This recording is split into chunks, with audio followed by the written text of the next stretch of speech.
America से इस वक्त की सबसे बड़ी खबर सामने आ रही है। अमेरिकी राष्ट्रपति ट्रंप को ले जा रहा मरीन वन हेलीकॉप्टर वॉशिंगटन के रोनाल्ड रीगन नेशनल एयरपोर्ट के पास एक यात्री विमान के बेहद करीब पहुंच गया।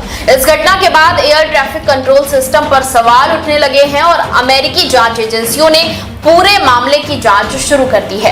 आखिर क्या हुआ था, राष्ट्रपति ट्रंप कितने खतरे में थे और अब जांच में क्या सामने आया है, आइए बताते हैं। ये घटना मंगलवार दोपहर करीब 2:30 बजे की बताई जा रही है। जानकारी के मुताबिक ट्रंप को लेकर marine one helicopter white house के पास स्थित एलिप्स से ज्वाइंट बेस एंड्रयूज के लिए रवाना हुआ था। इसी दौरान एनवॉय एयर का एक E-170 पैसेंजर विमान Ronald Reagan Washington national airport से उड़ान भर चुका था। कुछ ही देर बाद दोनों विमान एयरपोर्ट के आसपास ऐसे क्षेत्र में पहुंच गए जहां उनके बीच की दूरी तय सुरक्षा मानकों से बहुत कम थी। हालांकि अधिकारियों के मुताबिक दोनों विमान सीधे एक दूसरे की ओर नहीं बढ़ रहे थे, यानी किसी टक्कर की स्थिति तो नहीं बनी, लेकिन दोनों के बीच सुरक्षित दूरी का नियम पूरी तरह नहीं माना गया। इस घटना में न तो राष्ट्रपति ट्रंप को कोई नुकसान हुआ और न ही यात्री विमान में सवार यात्रियों को कोई तत्काल खतरा पैदा हुआ। अमेरिकी नियमों के अनुसार क्षेत्र में उड़ रहे विमानों के बीच कम से कम 1.5 मील की क्षैतिज दूरी और 500 फीट की ऊंचाई का अंतर होना जरूरी है।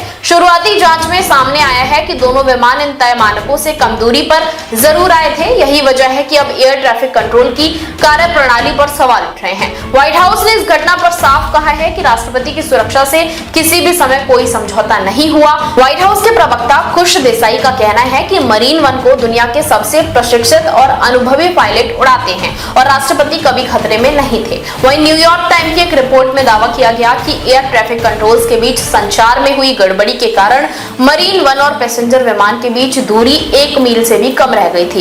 इस पूरे मामले की जांच अब नेशनल ट्रांसपोर्टेशन सेफ्टी बोर्ड यानी NTSB और फेडरल एविएशन एडमिनिस्ट्रेशन यानी FAA कर रहे हैं।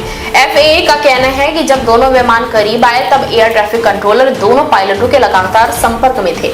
एजेंसी ने कहा कि घटना की पूरी समीक्षा की जाएगी और यदि कहीं कोई चूक पाई जाती है तो आवश्यक सुधारात्मक कदम उठाए जाएंगे। ये घटना इसलिए भी बेहद गंभीर मानी जा रही है क्योंकि जनवरी 2025 में वॉशिंगटन के पास ही एक एयरलाइनर और अमेरिकी सेना के ब्लैक हॉक हेलीकॉप्टर के बीच हुई टक्कर में 67 लोगों की मौत हो गई थी। उस हादसे के बाद FAA ने इस एयर स्पेस में सुरक्षा नियम और भी सख्त कर दिए थे। ऐसे में अब राष्ट्रपति के हेलीकॉप्टर और एक कमर्शियल विमान के बीच सुरक्षित दूरी का कम होना नए सवाल खड़े करता है। फिलहाल राहत की बात यह है कि इस घटना में कोई घायल नहीं हुआ और न ही किसी तरह का हादसा हुआ, लेकिन ये मामला एक बार फिर ये याद दिलाता है कि दुनिया की सबसे उन्नत एविएशन व्यवस्था में भी छोटी सी चूक एक बड़े खतरे का कारण बन सकती है। अब सभी की नजर NTSB और FAA की जांच रिपोर्ट पर रहेगी, जिससे साफ होगा कि आखिर ये स्थिति कैसे बनी और जिम्मेदारी किसकी थी। देश विदेश की तमाम बड़ी खबरों के लिए देखते रहें किनी टाइम्स। वीडियो को लाइक करें, चैनल को सब्सक्राइब करना ना भूलें।